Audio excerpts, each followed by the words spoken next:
subscribe.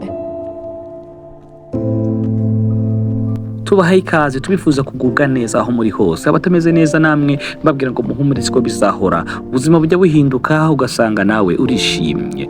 Niba mureba neza dutangiranye inkuru y'umwana bigaragara ko aje ku ishuri. Mu kugera ku ishuri bigaragara ko yari yakererewe, abandi bari mu ishuri, yaraje arakomanga.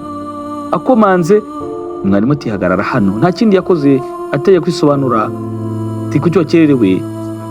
Umwana ataravuga ati tega ikiganza cyawe hano. Mwarimu ararakaye, umwana kandi ubona ko afite akanyamuneza mu maso, bigaragara ko ntacyo bimubwiye. Mwarimu yakubise mu biganza, umwana akomeza kumureba mu maso, mwarimu arahirika. Ni ubuzima twiberamo umunsi ku wundi. Kurikire neza iyi nkuru, yakubera icyigisho cyangwa ukayisangiza abandi nayo ikabera icyigisho. Abana barataha nk'ibisanzwe, na wa mwana arataha nawe yatashye nk'abandi bana bose. Undi munsi ukurikiyeho ndagira ngo mukurikire neza iyi nkuru, umunsi ukurikiyeho nabwo byagenze gutya. Wa mwana aza ku ishuri arakomanga, bigaragara ko yakerewe nanone. Mwarimu nk'ibisanzwe ati injira. Mwana arinjira arongera arafunga. Akigera mu ishuri ati kuki ukunda gukererwa sha? Nta kindi, tega ibiganza vuba vuba, jya uzinduka kandi kubita. Ni mwarimu amukubita ahirikishira ati abana bareba. Umwana nawe araza yicara ahangaha, agahinda ni kose, nta mwanya cyangwa ahabwa, nta mwanya n'igitekerezo ahabwa kugira ngo yisobanure. Bataha nk'abandi bose. Niko byagendaga buri munsi, dore umwana aragarutse, ni ibintu byamenyerewe. Nawe ageraho umwana umutima awohereza gukomera, dore akomanga yinjira nk'ibisanzwe. Handi umwana agera inkoni akazimenyera, noneho akavuga ati n'ubundi nta mbabazi. Ahageze nabwo amureba mu maso, nta kindi yakoze. Mwarimu utega ikiganza kitega, none umwana amureba mu maso n'umujinya, nta kibabara. Nihandi abana bagenda bagahinduka neza nk'ibuye, ntabashe kubabazwa n'ibimukorerwa, ahubwo umwana agahinduka umuntu mukuru akiri muto kubera ibyo akorerwa n'abakuru, agatangira gutekereza inabi. Umunsi umwe nibwo mwarimu yaragiye ku ishuri, nawe mbere na wa mwana mu nzu, reka bahure. Mana yanjye ni iki? Reka bahure, mwarimu amenye ukuri kwa wa mwana. Mwarimu kuko yaramubonye, biragaragara ko umwana batigeze amubona, ngo uwo hakurya. Mwarimu aramureba, umwarimu aribaza se nibyo wa mwana afite umubyeyi waba warumugaye, afite umubyeyi wamugaye. Mwarimu arabireba, acurika umutwe areba umwana. Mwarimu birangije abona aho binjira ni mu irerero ry'ababyeyi batameze neza, cyangwa se muri kime, sinzi uko nabyita. Areba ku isaha abona amasaha yageze. Nka mwarimu akandagira akagara ariruka, ariko yariruhukije. Murabibonye, reka nsubize inyuma murebe. Mwarimu yariruhukije, arangije kwihutsa aragenda. Dore wa mwana nawe ntago burya agenda gahoro, ahubwo akavuye muri ka kazi cyangwa se muri wa muruho w'umuryango twiberamo umunsi ku wundi. Agenda gahoro, ahubwo akavuye muri ka kazi cyangwa se muri wa muruho w'umuryango twiberamo umunsi ku wundi. Umwana yagiye yiruka nk'ibisanzwe, agera ku ishuri arakomanga. Mwarimu arikanga. Mwarimu yikanze, mwarimu ukuntu yikanze do. Mwarimu yahise yikanga, aza afite ikimwaro. Umwana nawe nk'ibyo yamenyereye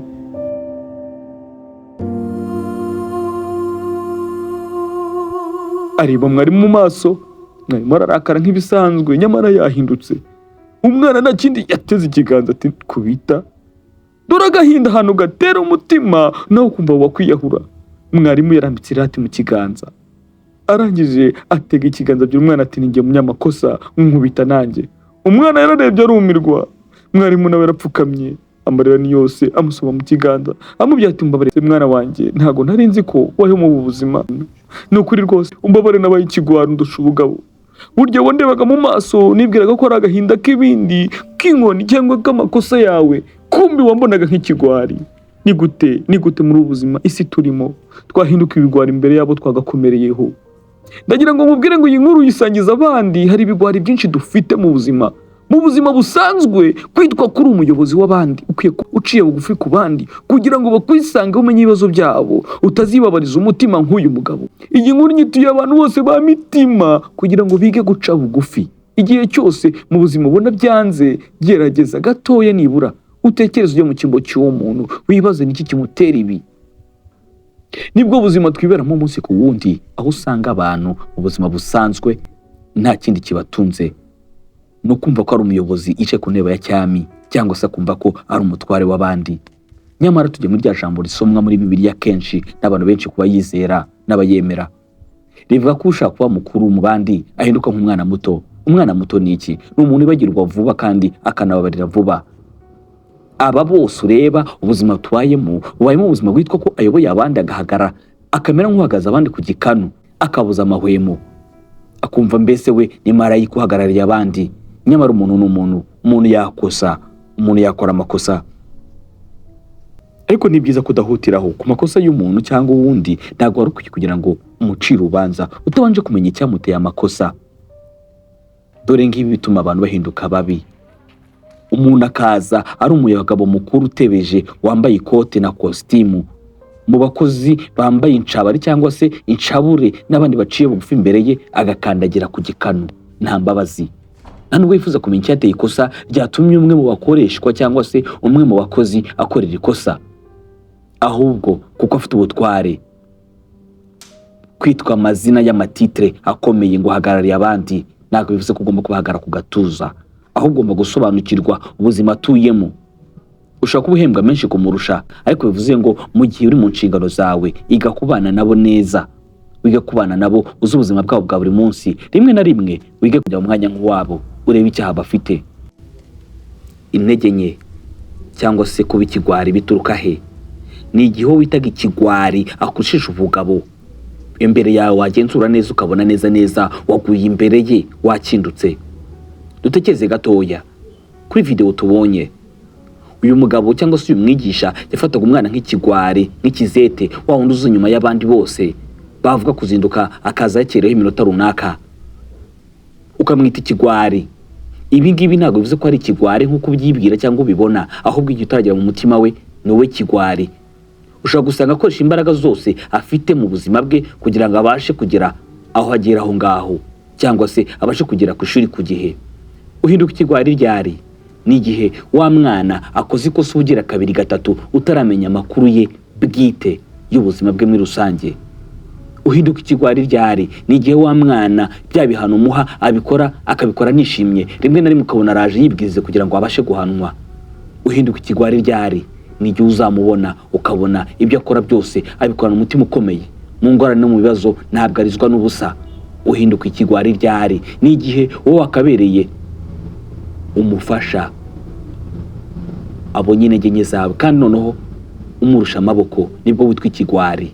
Ntabwo ikigwari ari umuntu utabasha kugera ku ntego. Uyu muntu w'ikigwari mwita ikigwari mu buzima busanzwe usanga yakoresha imbaraga ze zose afite, ahubwo gutsindwa kwe kukava ku ntege yakoresheje kandi ntabwo atagize. Aho mwita intsinzi cyangwa se aho mwita gutsinda, aba baba muzima bwa bundi bwa buri munsi ariko bafite ababasunika. Urugero nk'aba bana bose bigaga mu ishuri, tuvuge ko bamwe bihutijwe bagezwa ku ishuri, abandi bategewe amamodoka, abandi baje mu y'ababyeyi babo, abandi baje mu modoka zabugenewe zitwara abana ku ishuri. Ariko uyu nguyu wamwita ikigwari ushingiye kuki? Mu gihe abyuka ko inshingano papa we yagakoze, uyu mwana yahindutse umugabo akiri umwana, kugeza aho izana umubyeyi kwa muganga. Yamara kumugeza kwa muganga, wenda tuvuge ko ari muri kime, yamara kumugeza kwa muganga kubw'ubumuga yari afite bwo kutabasha kugenda, akabona gukurikiza uwo murimo we kujya ku ishuri, maze wowe ukamwita ikigwari. Uhinduka ikigwari ryari? Ni igihe uzamenye ko iryo somo rikora mbere kugira ngo akurikize isomo ryawe, yarangiza yanakugeraho akureba mu maso akabona utabasha guhishurirwa icyatumye akererwa, ahubwo wo kwihutiraho kuba umuhannyi cyangwa se uhana amakosa. Umwana kubona kuko uri ikigwari ari wowe. Mu buzima rimwe na rimwe tubamo ubuzima bw'ibigwari twikururiye. Ni byiza gusobanukirwa ukamenya n'impamvu y'icyaha cyangwa se yo kubona umwana yagira amanota makeya. We nk'umwarimu cyangwa se umuntu mukuru ukwiye kumugira inshuti ya bugufi, ukazamenya aho bipfira, noneho ukamenya aho uhera nawe ugorora. Gendika Paul nyawe, ibi byakugira umumaro. Ubyohereza inshuti yawe cyangwa abavandimwe, byagera kure, wenda ubutumwa bukagera ko bugomba kugeraho. Niba atari wowe ni inshuti yawe, niba atari inshuti yawe ni umuvandimwe, niba atari umuvandimwe kandi ni umwarimu, niba atari umwarimu ni umubyeyi. Uyu mubyeyi ashobora guhitura umwana, n'uyu mwana ashobora guhitura umubyeyi. Gendika Paul nyawe. Ushaka kudusangiza inkuru cyangwa igitekerezo watwandikira kuri nimero ya WhatsApp ni 0788 50 53 30 7. ukatwandikira kuri WhatsApp cyangwa ukatwohereza video cyangwa link tukabasha kuyisangiza abandi ku buryo bwihuse. Gira uruhare utwohereza zimwe mu nkuru zagirira umumaro sosiyete nawe ubwawe ubigizemo uruhare. Njye nitwa Paul Nyawe. Icyo twakwita isomo ry'umunsi: irinde guca urubanza utabanje kugenzura igitera icyo wisi icyaha. Ibuka gukora subscribe kugira ngo ubashe kubana natwe umunsi ku wundi. Njye nitwa Paul Nyawe. Iyi ni byose aho na TV. Kora subscribe kugira ngo tubashe kugezaho inkuru nyinshi zitandukanye. Ibihe byiza nakagaruka kandi mbabira ngo shalom shalom naho ubutaha.